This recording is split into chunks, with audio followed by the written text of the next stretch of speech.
이 시간 하나님의 말씀 요한일서 1장 1절에서 4절까지의 말씀입니다. 요한일서 1장 1절에서 4절 말씀 길지 않기 때문에요. 다 같이 한 목소리로 합독하도록 하겠습니다. 태초부터 있는 생명의 말씀에 관하여는 우리가 들은 바요 눈으로 본 바요 자세히 보고 우리의 손으로 만진 바라. 이 생명이 나타내신 바 된지라. 이 영원한 생명을 우리가 보았고 증언하여 너희에게 전하노니 이는 아버지와 함께 계시다가 우리에게 나타나신 바 된 이시니라. 우리가 보고 들은 바를 너희에게도 전함은 너희로 우리와 사귐이 있게 하려 함이니 우리의 사귐은 아버지와 그의 아들 예수 그리스도와 더불어 누림이라. 우리가 이것을 쓰면 우리의 기쁨이 충만하게 하려 함이라. 아멘. 네, 오늘은 11월 추천도서를 가지고 설교를 하는 날입니다. 제가 오전에는 책을 들고 왔는데 오후에는 다른 책을 들고 왔습니다. 그래서 책을 보여드리지 못하고 말로만 설명을 드리겠습니다. 팀 켈러 목사님이 쓰신 예수란 책입니다. 예수. 팀 켈러 목사님이 쓰신 책을 제가 처음에 설교 독서 나눔할 때도 내가 만든 신이란 제목의 책을 가지고 했었는데요. 이번에 또 예수란 책을 가지고 독서 나눔을 하고 오늘 책 소개 겸 설교를 같이 하게 됩니다. 책이 두껍지 않고요, 또 작습니다. 그래서 책 양이 많지 않아요. 그래서 책을 읽으실 분들은 책을 사셔서 읽어주시면 참 좋겠고요. 또 읽으실 때 제가 어제도 저희 독서 나눔을 했는데 독서 모임 하시는 분들에게 꼭 말씀을 드립니다. 웬만하면 아주 두껍거나 무슨 이렇게 공부를 해야 되는 책 있잖아요. 그런 책들은 그렇게 읽을 수 없지만 일반 책들은 그냥 앉은 자리에서 끝까지 보셔라. 오늘 한 10페이지 보고 내일 이렇게 보시지 말고 그냥 쭉 읽어서, 왜냐하면 전체 스토리를 이해하는데 나눠서 봐도 좋지만 저 개인적으로는 그 정도 책은 2시간이나 3시간 정도 앉은 자리에서 보실 수 있거든요. 그러니까 그렇게 보는 게 훨씬 효과적이다라고 생각이 돼서 우리 독서 팀에게도 꼭 얘기합니다. 일주일들 한 달에 책을 한 권 읽다 보니까 일주일에 50페이지 60페이지 이렇게 읽으니까 막상 모였을 때 제가 여쭤보면 기억을 잘 못하십니다. 왜냐하면 달락달락은 기억이 나는데 전체 스토리가 이해가 안 될 때가 있거든요. 그래서 혹시 여러분도 책을 읽으시면 이 정도 짧은 책들은, 공부하시는 책은 그게 안 되죠, 그죠? 왜냐하면 다 외워야 되고 소화를 해야 되니까. 근데 이거는 전체적인 스토리를 먼저 보시고 추가적으로 보셔도 되니까 혹시 책을 읽으실 때 그렇게 읽으시면 좋겠다. 저도 이 책을 제가 한번 꼭 읽을 때 쉬지 않고 봅니다. 그냥 쭉 얼마나 걸리나 보려고. 이 책도 보니까 2시간에서 한 2시간 반 정도 정확하지 않은데 2시간 조금 넘었던 것 같아요. 그러니까 여러분들도 보시면 한 2시간에서 3시간이면 보실 수 있을 겁니다. 다만 제가 팀 켈러 목사님을 좋아해서 이 책을 읽어보고 추천도서로 올리지 않고 제가 보고 싶어서 추천도서로 선정하고 사서 봤습니다. 그러다 보니까 조금 지루하더라고요. 그러니까 책 내용이 아마 여러분들도 좀 보시면 좀 지루하실 수 있다. 어쩌면 조금 어려울 수도 있다. 왜냐하면 어떤 한 개념을 되게 여러 가지 각도로 설명했는데 조금 좀 지루할 수도 있겠다라는 생각을 하고, 혹시 사서 보실 분들은 그런 생각을 하시고 보시면 훨씬 덜 지루할 겁니다. 그렇죠? 재밌을 거라고 생각했는데 지루하면 엄청 지루한데, 지루할 거다라고 생각하면 별로 안 지루한데, 네, 이렇게. 그래서 미리 말씀을 드립니다. 예수라는 내용인데요. 크리스마스로 이야기가 시작됩니다. 성탄절, 예수 오심. 우리 기독교는 예수 오심보다 예수 그리스도의 십자가 고난에 굉장히 초점이 맞춰져 있고, 부활하시고 승천하시고 다시 오심에 굉장히 초점이 많이 맞춰져 있습니다. 물론 성탄절이라는 거대한 행사도 하지만 솔직히 대강절 기간 동안 저희가 예수님에 대하여 묵상한 아마 기억보다 여러분들도 사순절에 예수님의 고난에 대해서 묵상하시고 뭐 고난 주간 금식하시고 이런 기억이 훨씬 많을 겁니다. 우리 기독교는 굉장히 예수 그리스도의 고난에 되게 초점이 맞춰져 있는데요. 이분은 이 책에서 예수님의 이 땅에 강림하심, 아기로 탄생하심, 하나님이 인간이 되심에 굉장히 초점을 많이 맞추고 있습니다. 예수님께서 이 땅에 오셨는데 그분은 누구십니까? 하나님이십니다. 근데 하나님이 이 땅에 오셨는데 인간으로 오셨습니다. 근데 인간 중에 누구로 오셨습니까? 아기로 오셨습니다. 저나 여러분처럼 성인이 돼서 완성된 몸을 가지고 이 땅에 내려오신 것이 아니라 엄마 뱃속에서부터 여러분과 저와 똑같이 아주 불완전한 존재부터 여호와 하나님이 인간이 되셨다는 사실입니다. 완성된 인간이 아닌 만들어지는 인간을 그대로 입고 오셨다라고 하는 것이 예수 그리스도의 성육신입니다. 거기다가 또 어디로 오셨습니까? 출신이 훌륭한가요? 왕의 자리였습니까? 아닙니다. 왕의 자리도 아니었습니다. 그냥 보잘것없는 집에. 거기다가 지금 저희는 뭐 동정녀 마리아다 막 이야기하지만 실제 그 당시의 사회 속에 예수 그리스도가 태어난 가정은 어땠습니까? 마리아는 혼전 임신을 한 상태입니다. 그러니까 딱 계산이 나오죠. 요즘이야 뭐 혼전 임신하면 결혼식장에 배불러서 산모가 나타나면 신부가 나타나면 사람들이 혼수를 해왔다 뭐 농담식으로 일단 결혼에 꼴이 나면 크게 문제 삼지 않고 그냥 웃어 넘기죠. 속도 위반이다라고 하면서. 그러나 이 당시의 사회 풍속 가운데 그러한 행동을 했다라고 하는 것은 여성에게도 상당히 치욕적이고 그 남성에게도 유대의 율법 사회 가운데 아주 치욕적인 겁니다. 그러니까 지금 요셉과 마리아 사이에 속도 위반으로 아이가 임신이 되었던, 요셉이 상관없이 마리아가 임신이 된 이 사건은 이렇게 보나 저렇게 보나 자신의 가문이나 지역사회에서 상당히 무시를 당하고 율법적으로 지적을 당할 만한 행동이었던 거죠. 그러니까 예수님의 가정은 돈도 없고 명예도 없고 이미 출생 때부터 문제가 있는 그런 치욕적인 모습 가운데 하나님은 태어나셨다라고 하는 것입니다. 제가 한번 옛날에 간증한 적도 있는데요. 제 첫 아이가 큰 애가 딸인데 그 아이를 갖고 처음 갖자마자 이제 병원에 가서 초음파 검사를 하죠. 제 기억이 아마 손톱보다 좀 작았던 것 같습니다. 손톱이 안 됐던 것 같아요. 1cm가 안 됐던 것 같은데 이렇게 심장 초음파를 소리를 들으니까 엄청 스피커로 크게 들리더라고요. 속도가 굉장히 빨랐습니다. 저희들보다 한 2배는 빨랐던 것 같아요. 한 100회 이상 뛰었던 것 같아요. 그래서 되게 크고 빠르게 아이의 심장 소리가 막 들렸습니다. 그리고 아이 크기를 얘기해 주는데 한 손톱 정도고, 저희 아내가 그때 직장을 다니고 있었는데 선생님이 얘기했습니다. 위험할 수 있으니 조심해야 된다. 한 석 달까지는 산모가 무리하거나 극심한 스트레스를 받거나 하면 아이가, 우리 왜 아기가 떨어진다고 하죠. 그 생명을 잃을 수 있으니까 조심해야 된다.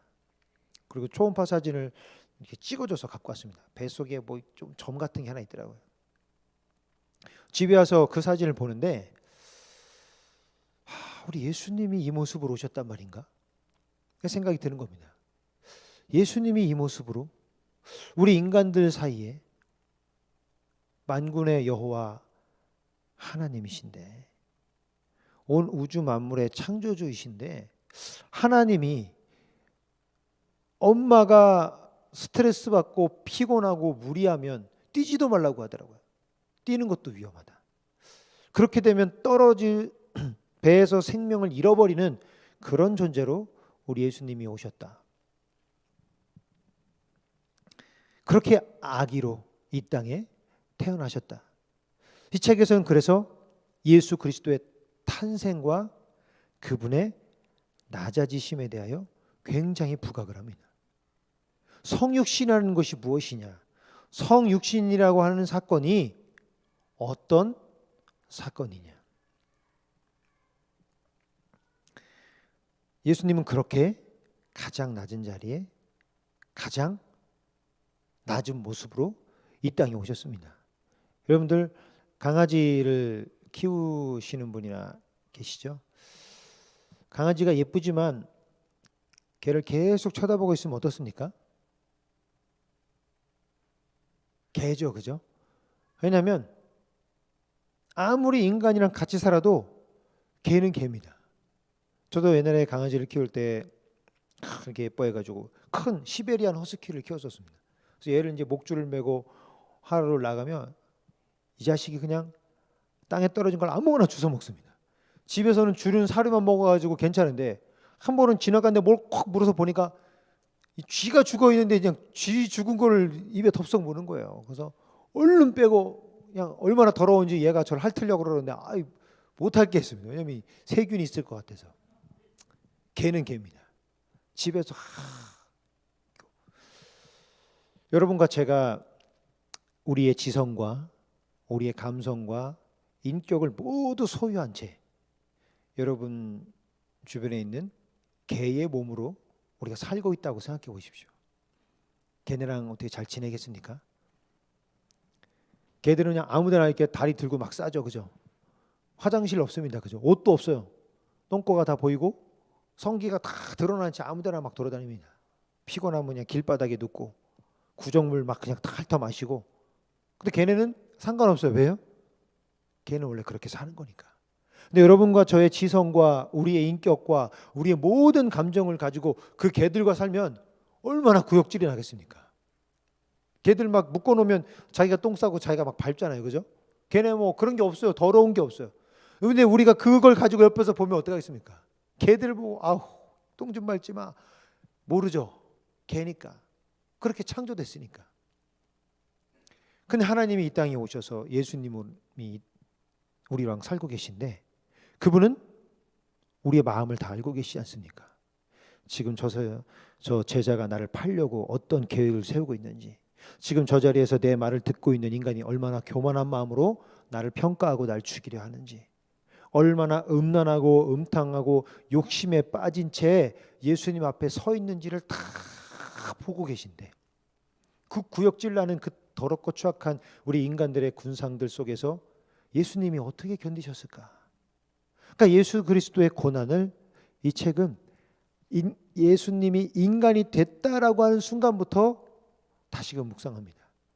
그래서 이 책은 십자가를 묵상하기보단 하나님이 인간이 되시기까지 그리고 인간이 되셔서의 집중을 하고 있습니다. 예수님께서 이 땅에 오신 것은 하나님의 선물입니다. 무슨 선물이냐? 우리를 구원하시기 위한 선물. 선물은 누군가 주면 그 주는 선물을 받아야 됩니다. 그렇죠?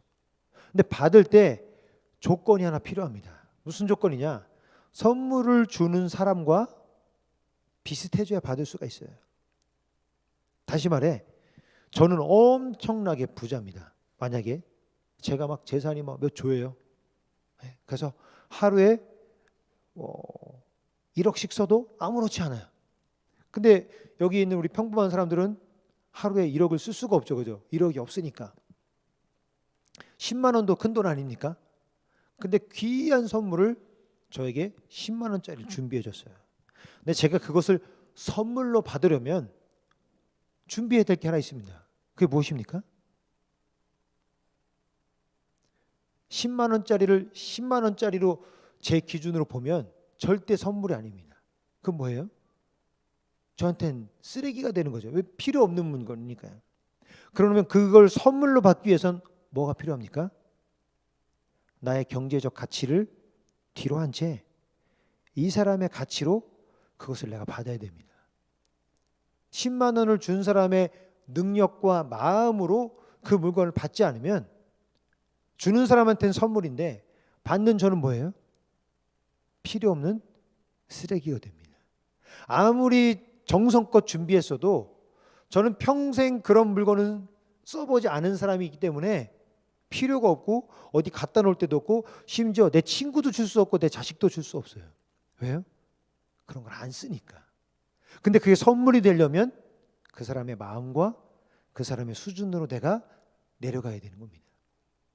지금 예수님께서 이 땅에 가장 낮은 자리에 가장 초라한 모습으로 오신 목적이 바로 그거라는 겁니다. 그러므로 가장 낮은 자리에 오셔서 여러분과 저의 죄를 대신 지시기 위한 예수 그리스도를 선물로 받기 위해서는 반드시 필요한 것이 그분이 낮아지신 그 자리에 우리도 가야 된다는 겁니다. 우리가 예수를 믿고 예수로 구원받는다고 이야기하면서 내 높은 자리를 하나도 포기하려고 하지 않고 내 자존심, 내 사회적 지위, 내 평판, 나의 가지고 있는 모든 것은 그대로 진 채 예수 그리스도의 구원을 받겠다. 예수님의 구원이 선물이 될 수 없다는 이야기입니다. 왜요? 그런 게 필요 없잖아요. 필요 없다는 이야기입니다. 내가 낮아져서 그분이 낮아진 것만큼 나도 동시에 낮아져야 그 선물이 나에게 선물이 되는 겁니다. 내가 그렇게 높은 자리에 있어서 저 말구 위에 태어난 보잘것없는 예수 그리스도를 내려다보는 위치에서는 그분이 나의 선물이 될 수 없다라는 사실이죠. 그리고 죄인임을 고백해야 되는 겁니다. 죄인을 고백하지 않는 사람은 죄를 용서하러 오신 예수 그리스도가 필요가 없습니다. 제가 아는 동기 목사가 제가 학교 다닐 때 청소년부 막 사역을 하고 파트 사역자를 할 때 굉장히 오래전이죠. 저희가 20대 막 그랬으니까 굉장히 오래전입니다. 거의 한 20년 가까이 전, 한 16, 7년 됐던 것 같아요. 그럴 때 강남에서 그 친구가 사역을 했었고 저는 이렇게 지방에서 사역을 했습니다. 근데 그 친구가 그런 얘기를 하더라고요. 너무 사역하기 힘들다. 왜 사역하기 힘드냐?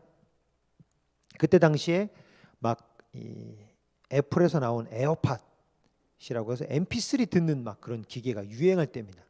그래서 만약에 무슨 뭐 달란트 잔치라든가 친구 초청 잔치에서 선물로 그런 거 준비하면 난리 났습니다. 우리 지방에서. 근데 걔 강남에 사는데 아무도 안 온대요. 아무도. 안 갖고 있는 애가 한 명도 없어서 선물이 안 되는 겁니다. 그게 꽤 비싸거든요.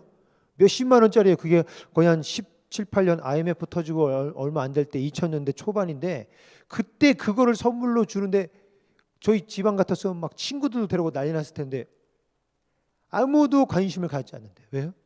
다 갖고 있어서. 그리고 여름에 수련회를 못 한답니다. 수련회. 왜 못 하냐? 다 해외 연수를 가가지고 애들이 남아있는 애가 없대요. 학생회가. 무슨 이야기입니까? 선물이 되지 않죠. 선물이 되려면 주는 선물이 그 사람한테 필요해야 되는데 내가 죄인이라고 고백이 되지 않는데 죄 용서가 뭐가 필요합니까? 여기서 말하는 죄인이라고 하는 고백은 우리가 머릿속으로 여기 다 죄인이라고 고백하시잖아요. 그죠? 그런 고백을 이야기하는 것이 아닙니다. 정말 예수님을 바라보는 그 순간순간마다 나는 죄인입니다. 나는 주님이 없이는 살 수 없습니다라는 그 내 가슴 속 깊은 곳에서의 고백이 있느냐.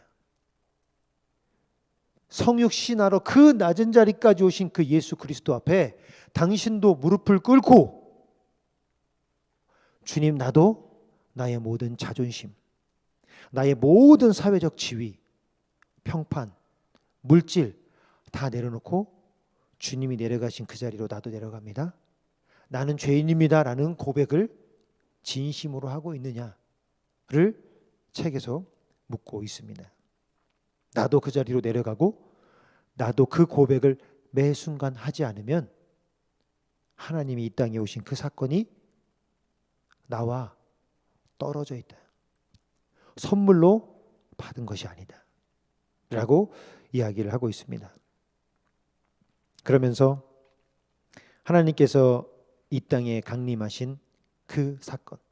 사실 하나님은 강림이지 않습니까? 여러분 2002년 월드컵 때 우리 월드컵 대표들이 4강까지 진출해가지고 뭐 난리가 났었죠. 저도 그때 군에서 전역한 지 얼마 안 돼서 막 저의 젊음을 거기에 바쳤습니다. 친구들하고 막 밤새 막 응원하고 재밌었죠. 그때 월드컵이 끝나고 우리 축구 대표팀들이 막 전국을 돌면서 자기랑 연고가 있는 지역에 막 카퍼레이드를 했습니다. 제가 그때 청주에 있었는데 그때 이훈재 선수랑 또 몇 명이 왔습니다. 2명이 더 왔던 것 같은데 그 사람들이 카퍼레이드를 했어요. 그래서 막 이훈재 선수 몇 명에서 막 사람들 나와서 막 환호하고 막 그랬습니다. 축구 선수 지금 젊은 우리 학생들 이훈재 누군지도 모르잖아요, 그죠? 그때 그렇게 했어도 TV에 나오는 뭐 안정환이나 알지 그때 유명했던 선수들 거의 모릅니다. 황선홍도 아마 뭐 감독하니까 아나 대부분 모릅니다. 그렇게 금방 잊혀질 선수들도 축구 잘했다고 막 환호하고 뭐 올림픽에 나가서 상 받고 오면 막 기자들 막 몰려와서 막 환영하고. 근데 하나님이 이 땅에 강림하시는데 아무도 나와보지도 않고 심지어 이렇게 초라하게 게다가 마태복음에는 그 예수 그리스도의 족보가 쭉 나옵니다. 그죠? 뭐 아담부터 시작해서 누구누구해서 나옵니다. 근데 그 계보에 특별한 여성들이 들어갑니다. 라합, 다말, 그리고 이 책에는 저기가 안 나와요. 이 룻, 책에는 룻이 안 나옵니다. 그리고 룻도 들어가죠. 그리고 또 성경에 뭐라고 써 있냐? 우리아의 아내라고 써 있습니다. 우리아의 아내. 그냥 밧세바라고 해도 되는데 우리아의 아내. 다윗이 우리아의 아내 밧세바에게서 솔로몬을 낳고 그러면서 또 쭉 나와 예수님까지 내려오게 됩니다. 라합은 누굽니까? 기생이죠. 창녀입니다. 다말은 누굽니까? 유다의 며느리입니다. 근데 유다의 며느리인데 무슨 관계가 있냐? 유다의 아들, 첫째 아들의 부인인데 첫째 아들이 아기를 갖기 전에 죽고 둘째 아들은 아기를 가지려고 했는데 그걸 이 나쁜 마음을 먹어서 하나님이 죽였어요. 셋째 아들을 줘야 되는데 유다가 겁이 난 겁니다. 마치 우리 무슨 조선시대처럼 남편을 잡아먹는 여자라고 생각했나 봐요. 그래서 아들을 주지 않고 아들을 다말을 피해 있게 합니다. 그래서 다말이 아버지와 함께 그 시아버지를 통해서 아이를 갖게 되죠. 그러니까 법적으로는 근친상간이 됐습니다. 그리고 룻은 안 나왔지만 룻은 어떤 여자예요? 이방 여인입니다. 유대의 율법의 이방인은 사람이 아니에요. 그리고 우리아의 아내 밧세바, 불륜을 통하여 태어난 솔로몬. 그러니까 그들의 율법과 사회적 기준으로 볼 때 가장 천박한 사람들, 똑같은 죄를 지어도 남자 죄인과 여자 죄인이 유대 사회에서는 전혀 지위가 달랐습니다. 그래서 예수님께도 이 간음하다 붙잡힌 여인을 데려왔죠. 간음을 혼자 합니까? 분명 간음하다 붙잡혔다는 이야기는 무슨 이야기예요? 현장에서 잡혔다는 겁니다. 그 남자는 어디 갔죠? 여자만 잡아왔습니다. 그게 그 시대의 여자의 사회적 위치였던 거죠. 간음을 하다 걸려도 여자만 데려와서 돌로 때려 죽이려고 예수님 앞에 끌고 왔다는 거예요. 그러니까 지금 이 성경에 의도적으로 여성 중에 하자가 있는 여성들을 끼워 넣었습니다. 그 이유는 예수님이 그런 족보에 태어나셨다. 하나님이 그렇게 천하고 책망받고 멸시받는 여성들의 혈통을 통하여 하나님이 태어나셨다. 다시 말해 누구를 위해 하나님께서 오셨다는 뜻입니까? 가장 천한 자들을 부르기 위해. 그분도 그렇게 천한 족보에, 물론 뭐 다윗의 자손 뭐 얘기하지만 지금 요셉의 후손은 아무 의미 없습니다. 지금 다윗의 아버지 요셉 뭐 아무 의미 없어요. 그런 것과 관계없는 초라한 집안입니다. 가장 천한 위치에 어느 누구도 그분께 나아갈 때 문턱이 없이 걸림돌이 없이 낮은 모습으로. 예수 그리스도께서 오셨다라고 하는 겁니다. 그러므로 교회의 문턱은 예수 그리스도를 믿는 하나님의 자녀들의 문턱은 가장 낮은 자들을 위해 열려 있어야 한다는 겁니다. 왜냐하면 예수께서 그런 자들을 부르러 오셨기 때문입니다. 하늘의 하나님께서 여러분과 저처럼 죄 있는 사람들, 하자 있는 사람들, 여러분 여기 오시기 전에 죄 한 번도 안 짓고 오셨습니까? 제가 부끄러운 고백하면 오전 예배 때 제가 교회에서 우리 교회로 오면서 이제 먼저 와서 방송 세팅, 오후는 오히려 오전 세팅한 걸 그대로 쓰기 때문에 손이 별로 안 가는데 오전에는 처음 세팅을 하는 거니까 방송 미리 와서 테스트도 한번 해야 돼서 좀 일찍 와야 됩니다. 그래서 제가 교회에서 이것저것 좀 처리할 일을 하고 부지런히 출발했는데 갑자기 어떤 차가 엄청 느리게 제 앞에서 가는 거예요. 그래서 막 속이 터지는 가운데 이 차가 그것도 속이 터졌는데 그 갈림길에서 우회전 깜빡이를 켜고 우측으로 한 3분의 2 넘어갔다가 3분의 2 넘어가니까 제가 얼른 그 틈으로 직진을 하려고 하는데 갑자기 좌회전을 트는 거예요.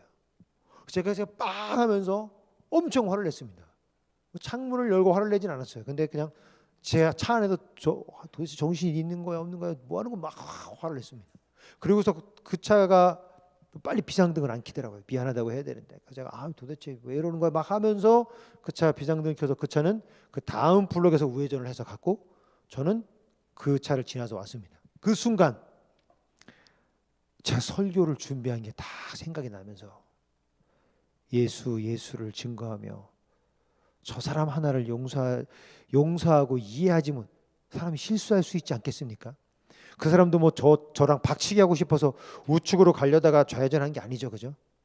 다음 블록인데 착각을 한 건데 빨리 가려는 마음으로 그 차가 오른쪽으로 틀자마자 그 틈으로 지나가려고 하다가 부딪힐 뻔한 것임에도 불구하고 그러지 못하는 저 예수라고 이 존귀한 이름을 설교하려고 오는 자리에 그걸 참지 못하고 그렇게 왔습니다. 하늘의 하나님께서 이렇게 부족한 사람을 구원해 주시기 위하여 죄 많은 자들을 구원해 주시기 위하여 이 땅에 오셨습니다. 그 하나님이 이 땅에 오셨다는 것이 어떤 의미인지 아십니까? 물론 1절 말씀에 태초부터 있는 생명의 말씀에 관하여는 우리가 들은 바요 눈으로 본 바요 자세히 보고 우리의 손으로 만진 바라. 지금 예수 그리스도에 대해서 말씀하고 있습니다. 태초부터 있는 생명의 말씀. 여러분 구약 성경에 전체를 통틀어 하나님과 가장 가까이 있었던 사람이 누굽니까? 하나님과 가장 가까이 대면하여 본 사람이 누구죠? 모세죠. 모세가 하나님의 얼굴을 보았습니까? 못 보았습니까? 못 봤습니다. 모세는 하나님이 어디를 봤습니까? 등을 봤습니다. 정확하게 말씀하시네. 등을 봤습니다. 등을 봤다라는 게 무슨 표현입니까? 하나님이 등만 봐 이 보여주셨다는 겁니까? 얼굴을 도저히 볼 수 없었다는 거예요. 그분의 거룩함을 감히 볼 수 없고 얼굴은 못 보고 하나님의 형상만 봤다는 거죠. 등을 봤다는 게. 그게 하나님의 거룩하심입니다. 심지어 하나님의 거룩함이 얼마나 거룩했냐. 선택받은 자 이외에 산 근처도 오지 말라고 했습니다. 왜요? 나의 거룩함이 너희를 돌격해서 다 죽일까 봐. 그분의 거룩함 앞에 그 죄된 인간들이 나오면 그 죄를 하나님의 거룩함이 멸하려 니들을 다 죽일 수 있으니 근처도 오지 마. 허락된 자만 올라와. 근데 모세도 그 하나님의 등만 보고 내려온 모세가 어떻게 됐습니까? 얼굴에 빛이 얼마나 나는지 사람들이 하나님도 아니고 하나님 등을 보고 온 모세 때문에 얼굴을 볼 수가 없었어요. 그래서 모세 어떻게 했죠? 얼굴을 가렸습니다. 이 광채가 얼마나 대단했는지. 그런데 하나님이 직접 여러분과 저를 위하여 가장 낮은 곳으로 오셨다. 그 사건이 바로 성육신이고 그 사건을 기념하는 날이 바로 성탄절이라는 거죠. 우리가 성육신에 대한 감동이 없이 예수님을 믿는다라고 하는 이 사건은 사실 말이 안 되는 겁니다. 하나님이 여기에 내려오셨는데, 나 때문에 인간이 되셨는데 어떻게 우리가 감동하지 않을 수 있겠습니까? 그러면서 책에서 한 가지 문제를 지적합니다. 예수께서 이 땅에 내려오실 때 동방박사가 별을 보고 왕께 경배하기 위하여 위대한 왕이 탄생하신다라고 하면서 왕께 경배하기 위하여 별자리를 찾아 쭉 오다가 이스라엘에 오게 되죠. 그리고서는 당연히 왕이 태어난 줄 알고 왕궁을 찾아갑니다. 가봤더니 왕이 없네요. 왕이 없습니다. 그때 헤롯이 그 이야기를 듣고 동방박사를 만나고 왕을 찾거든 알려달라. 왜냐, 헤롯은 왜 그랬을까요? 죽이려고. 그 사람은 사실 왕의 혈통도 아닙니다. 그 사람은 아주 사리사욕이 충만한 사람이어서 그 사람이 왕을 지키기 위하여 자신의 친척들까지도 많이 죽인 아주 악랄한 사람이에요. 근데 그런 사람이 위대한 왕이 외국에서 별자리를 보고 찾아올 만큼 위대한 왕이 태어났다라고 하는 이 사건은 헤롯한테 엄청난 위기입니다. 내 왕권을 노리는 자가 태어났구나. 그래서 헤롯은 그 아기를 죽이려고 2살 미만의 아이를 다 죽이게 되죠. 왕의 자리를 지키기 위하여 진짜 왕을 헤롯은 죽이려고 했습니다. 물론 하나님께서 그 사건을 실패하게 만드셨죠. 그러면서 묻습니다. 누가 헤롯입니까? 누가 헤롯입니까? 바로 내 인생의 주인된 자리를 하나님께, 예수 그리스도께 내어놓지 못하고 스스로 주인 되려 하는 우리가 헤롯이다. 우리의 죄성의 출발이, 선악과를 따먹은 그 죄성의 출발이 바로 무엇입니까? 내가 하나님이 되고자, 스스로 주인이 되고자. 지난번 담임 목사님께서도 말씀하셨죠.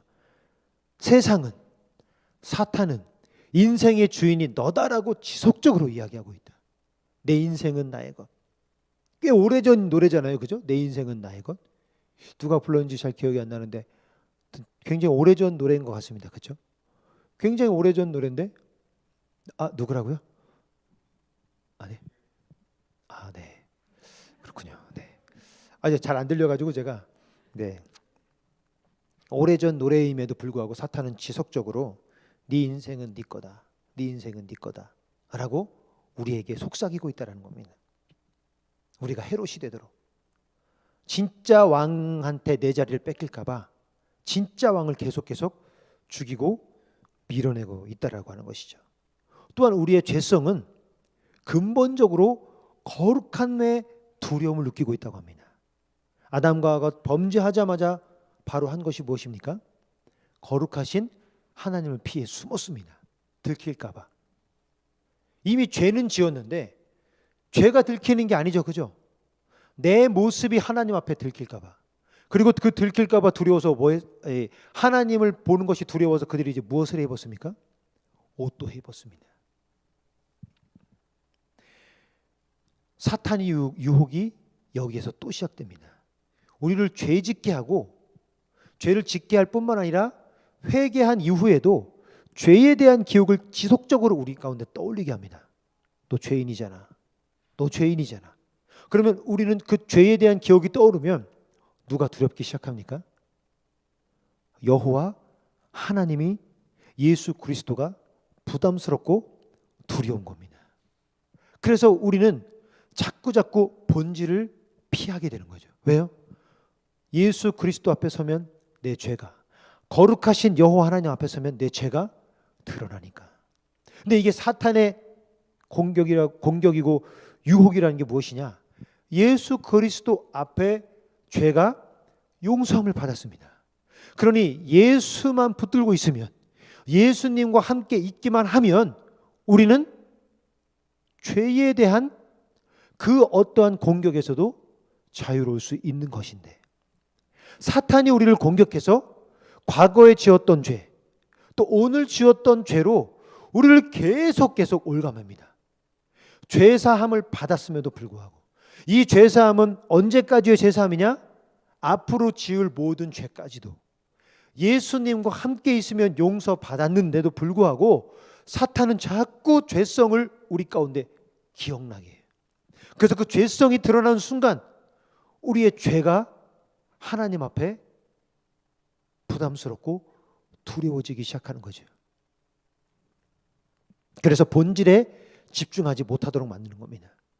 본질에 집중하지 못하는 것이 무엇이냐? 예배의 자리에 나와서 예배에 집중하지 못합니다. 거룩하신 하나님 앞에 집중하면 집중할수록 뭐가 어떻게 돼요? 내 죄가 드러나요. 근데 죄가 드러나는 것이 예수 그리스도와 동행하지 못하고 내 안에 주인이 자꾸 내가 되어서 예수님을 밀어냅니다. 내가 자꾸 헤롯처럼 내 안에 주인이 돼서 예수님을 밀어내요. 그러니 예수님이 밀어진 상태에 교회와 예배를 드리면 어떻겠습니까? 본질을 자꾸 거부하게 됩니다. 본질을 거부하면 어디에 집중하냐? 앞에 앉은 사람 머리에 비듬 때문에 예배를 못 드립니다. 저 비듬이 왜 이렇게 많을까? 더럽다. 찬양팀, 찬양단의 음악이 너무 커서 예배를 못 드려요. 음정이 막 안 맞고 박자 안 맞고 누군가 한 명이 음을 흐리는 사람이 있어요. 그 사람을 찾으려고 예배를 못 드립니다. 방송실에서 화면을 늦게 전환했어요. 자막이 늦게 나왔어요. 도대체 어떤 인간이 방송을 하는데 이렇게 중차대한 시간에 유튜브로 방송까지 나가는데 저런 식으로 사명감 없이 일을 할까? 여기에 집중돼서 예배를 못 드려요. 요사스러운 티셔츠 입고 온 사람 때문에 예배를 못 드리고 뒤에서 애들이 왔다 갔다 하는 소리 때문에 예배를 못 드려요. 본질이 되신 하나님이 아닌 기타 부수적인 것 때문에 존귀하신 여호와 하나님이 우리의 예배를 받으시려고 이 자리에 와 계신데 그 하나님은 전혀 인지하지 못한 채 자꾸 딴 생각이 드는 그 이유는 우리가 예수 그리스도를 내 안에 주인으로 삼지 못하는 그 출발점에서 시작됐고 사단은 그 틈을 타 우리의 죄성을 부각시킵니다. 그러니 본질 대신 여호와 하나님을 거부할 수밖에 피할 수밖에 그러나 하나님은 버릴 수가 없죠. 왜요? 벌 받을까 무섭기 때문에. 왜냐하면 우리는 신앙적 경험을 했기 때문에. 그래서 이 자리에 나와 앉게는 하지만 본질은 피하게 만드는 거지. 그래서 책은 결론을 이렇게 내립니다. 거룩하신 그 하나님이 너를 위하여 그렇게 낮은 곳까지 내려오셨는데 너는 그 하나님을 어떻게 매 순간 매일매일 동행하지 않을 수 있느냐?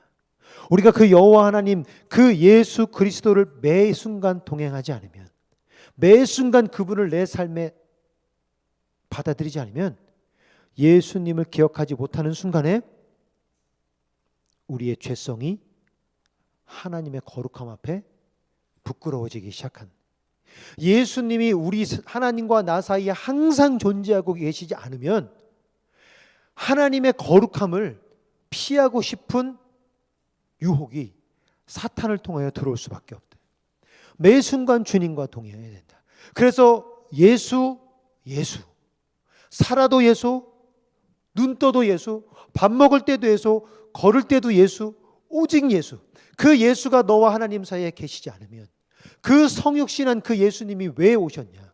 십자가에 달리러만 오신 것이 아니라 이 가장 낮은 자리에 너와 함께 그분 자신을 나타내시려 오셨는데 그것을 매 순간 눈 뜨면서도 예수를 생각하고 자면서 눈 감을 때도 예수를 생각하고 밥 먹을 때도 마치 우리 이성봉 목사님이 매번 손을 꼭 쥐고 다니셨다고 하죠. 이렇게.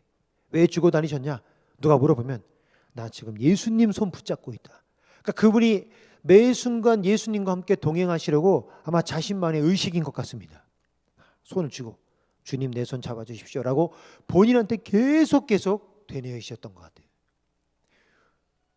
유명한 부흥사만 그래야 되는 것이 아니라 여러분도 저도 반드시 그래야만 됩니다. 늘 예수님과 동행하도록 1분 1초도 바쁠 때 어떻게 예수님을 생각해? 물론 막 급한 일을 하면서 예수님이 생각이 날 수 없죠. 그러나 의식 속에 내가 의식이 중요한 일에서 돌아온 순간 또 예수를 생각하고 예수를 생각해야 된다라고 하는 것입니다. 제 예화를 하나 드리고 말씀을 마치도록 하겠습니다. 며칠 전에 저희 가족이 어디를 다녀왔습니다. 다녀오는 길에 제 아들이 뭔가를 좀 잘못한 일이 있어서 아이한테 그 잘못에 대한 이 이야기를 해줬어요. 그랬더니 그 아이가 잘못하면서 자기 마음속에 있었던 죄를 이제 고백하는 거예요. 자기가 이런 마음이 들었는데 죄입니까? 어떻게 해야 됩니까? 라고 얘기를 했어요. 사실은 저와 제 아내는 상당히 놀랐습니다. 왜냐하면 아직 2학년이고 제 아들이 2학년인데 좀 순진합니다. 왜 순진하냐면 사실은 그 죄진 거를 이미 얘기하는 것 자체가 자기 마음속에 이런 죄가 있는 생각이 들었는데 이게 죄 같은데 어떻게 해야 돼요? 라고 이야기를 하는 것 자체가 사실은 좀 순진한 거죠. 근데 순진하다고 생각했는데 순진하다는 아이가 생각하기에는 또 되게 아직 너무 이른 죄를 진 것 같은 거예요. 좀 더 커서 좀 더 나이가 들어서 마음속에 품어야 될 마음이 되게 일찍 든 것 같았어요. 그래서 저는 사실 굉장히 놀랐고 좀 충격을 받았습니다. 제가 이 자리에서 얘기하지 않는 이유도 조금 개인적으로 충격을 받았기 때문에 말씀을 드리지 않는 거예요. 그래서 운전하고 한 30분 정도 오는데 감정을 어떻게 해야 될지 몰라서 얘는 순진해가지고 아무 생각 없이 고백을 했는데 저랑 제 아내는 너무 큰 충격을 받아서 말을 못하고 거기서 그래 그럼 회개기도 하자 회개기도 하고 차 타고 오는 길에 말을 못했어요. 제가 막 얼마나 속이 쓰리던지 스트레스를 되게 받으니까 정말 무슨 배가 구멍이 날 것처럼 막 스트레스가 극심하게 몰려왔습니다. 그러고서 심란하게 잠이 들고 이제 새벽에 일어나서 교회에 와서 기도를 했어요. 하나님, 이 아이를 어떻게 이 문제와 이 상황을 양육하면 좋겠습니까? 그래서 하나님께 막 지혜를 구했어요. 막 지혜를 구했는데 하나님이 제 마음 가운데 어떤 마음을 주셨냐면 저는 이 아이를 어떻게 양육하고 어떻게 교육하면 제가 저런 마음 저런 생각들을 버릴 수 있을까라고 생각을 했는데 제 마음 가운데 주님이 주신 마음은 네가 맨날 나랑 동행하며 예수를 보여라. 네가 나와 항상 함께하는 삶을 보여라. 그런 마음을 주시는 거예요. 근데 삶 가운데 예수님을 보여준다는 것은 제가 뭐 갑자기 성경을 더 많이 읽고 갑자기 집에서 뭐 기도를 더 많이 한다고 아이가 예수님을 느끼지 못하죠. 그냥 아빠가 기도를 열심히 한다, 성경을 읽는다고 느끼지 절대 그거로는 예수님을 보여줄 수가 없습니다. 그럼 어떻게 예수님 보여주겠습니까? 제 하루하루의 삶과 저의 말투와 눈빛과 제가 그 아이를 혼낼 때 제가 좀 아까 고백한 것처럼 운전하다가 누가 끼어들어 화가 나는 상황이 왔을 때 예수님처럼 행동해야 이 아이가 아빠가 예수님처럼 살고 있구나를 느끼지 제가 어떤 그냥 신앙행위 하나로 예수님처럼 산다고는 절대 느낄 수 없는 거죠. 그러니까 저는 굉장히 짧은 단답을 하나님께 요구했는데 여호와 하나님은 굉장히 긴 삶을 저에게 깨달음을 주셨어요. 놀라운 건 그렇게 하나님께서 마음을 주시고 나니까 엄청나게 마음이 평안함이 찾아왔습니다. 그래. 내가 예수로 살고 내가 예수님과 동행하고 내 입술의 말과 나의 눈빛과 나의 모든 태도가 내 아이에게 예수님을 증거하면 저러한 문제들은 아이의 삶 가운데 사라지겠구나. 내 안에 예수가 살아 넘치면 내가 만나는 사람, 내 가족, 내 주변 사람들에게 그 예수님의 능력이 전달되겠구나. 다 아시는 내용이잖아요. 그죠? 저도 제 처남이 목회를 하겠다고 다니던 직장을 그만두고 지금 신학생이 되었습니다. 말렸어요. 가지 말라고. 왜 평신도 사역자지 목회하냐 그랬더니 뭐 나름 자기 부인하고 뭐 이렇게 상의해서 응답받은 게 있더라고요. 본인이 응답을 받았는데 뭐 제가 더 이상 할 말이 없죠. 그러면서 물어보더라고요. 어떻게 하면 자기가 좋은 목회자가 될지 고민이다라고 해서 제가 그런 얘기를 해줬습니다. 죽을 때까지 너 예수 잘 믿으면 성공한 거야. 제가 그렇게 얘기를 해줬거든요. 정작 그래놓고 제가 우리 아들 문제 앞에서는 하나님께 어떻게 하면 제일 잘 가르칠 수 있습니까? 라고 답을 구했는데 주님이 저한테 깨달음 주셨어요. 그래, 네가 온전히 예수님과 동행하면 네 안에 있는 예수님이 그 아이를 미혹하고 있는 사탄을 물리쳐 주시고 그 아이를 거룩하게 하실 거다. 네가 거룩해지면 네 자녀도 거룩해질 거다. 그 응답을 주시면서 굉장히 제가 편안해졌습니다. 그리고 오늘 이 말씀을 준비하면서 또다시 하나님이 저에게 말씀하시는 것 같아요. 그래, 뭐 대단한 거 하려고 힘쓰지 말고 네 삶의 순간순간에 모든 사람을 주께 대하듯 하고 매 순간순간에 예수님을 기억해라. 예수님을 기억해라. 예수님을 기억해라. 그래서 제가 지금 계속 매 순간 예수님을 기억하려고 노력하고 있습니다.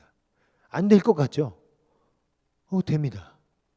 그래서 아까 운전하다가도 그렇게 화내는 순간 내가 예수님이 옆자리에 조수석에 타고 있었는데 내가 이렇게 할 수 있었을까? 회개했어요. 옛날 같았으면 회개 안 했을 텐데. 왜냐면 제가 그 사람한테 쌍욕을 한 것도 아니고 그냥 혼자 저런 사람이 다 있어 막 분을 냈을 뿐이지 창문을 열고 욕한 것도 아니죠. 근데 예수님을 계속 생각하기 시작하니까 삶의 작은 태도가, 아이들을 바라보며 아이들을 잘못을 훈계할 때도 제가 협박을 자주 했습니다. 너 그런 식으로 하면 다음 주에 미디어 금식이다. 너 그런 식으로 하면 토요일 날 친구들이랑 못 놀고 집에 있을 줄 알아. 협박을 많이 했는데 예수님이라면 협박을 하셨을까? 예수님은 안 그러셨을 텐데 인내심을 가지고 내 협박이 이 아이를 변화시키는 것이 아니라 예수 그리스도의 사랑과 능력이 이 아이를 변화시킨다는 믿음으로 길게 보고 당장 안 바뀌는 것 같아도 지속해서 사랑으로. 그래서 아침에 아이들을 깨울 때도, 오늘 아침에도 아내와 아이들을 학교 보낼 때도 예수님의 눈빛으로 아이들을 보내느라 어마어마한 인내의 시간을 보냈습니다. 옷 입어라를 7번 얘기했고 양치질 하라를 10번을 얘기했고, 왜냐하면 제 아내가 셌거든요. 어제는 10번에 했는데 오늘은 7번 만에 말을 들었구나 라고 하면서 이를 악물고 아이들을 윽박질러서 그 아이들이 어떤 분노와 어떤 상처의 감정이 드는 순간 사탄이 틈을 타지 않겠습니까? 그 틈을 주지 않기 위해서 계속. 놀라운 건 그렇게 예수님을 계속 생각하며 예수님이라면 이렇게 하셨겠지, 예수님이라면 지금 더 성실히 하셨겠지, 예수님이라면 더 열심히 하셨겠지라는 마음으로 계속 하니까 제일 행복한 게 저고 제일 행복한 게 제 자신입니다.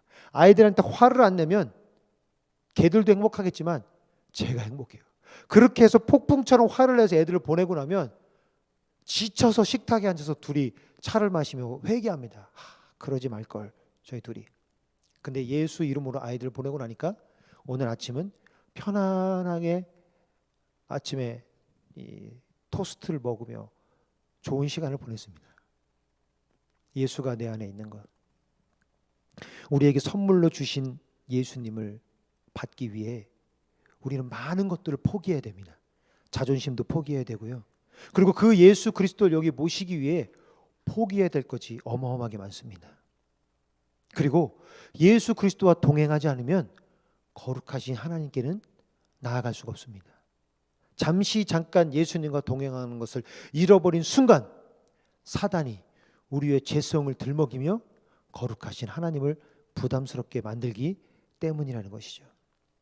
우리 함께 찬양하고 우리 두 가지를 놓고 기도하도록 하겠습니다.